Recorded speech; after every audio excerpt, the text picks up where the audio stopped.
আপনি বসে আছেন, আপনার লোকেশনটা সবাই জানতে চায়। ও আমার লোকেশনটা আসলে ভাই অনেকজনের মেসেজ দেয় তো লোকেশনটা, আমার লোকেশনটা দেখাই দেন বাইরে বসুমতী মূর্তির সামনে।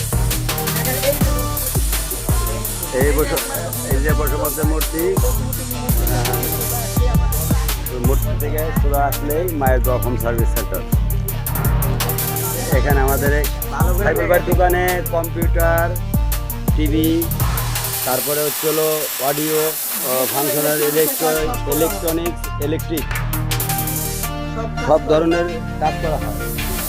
এই যে আমাদের এখানে সব কাজ করা হয়।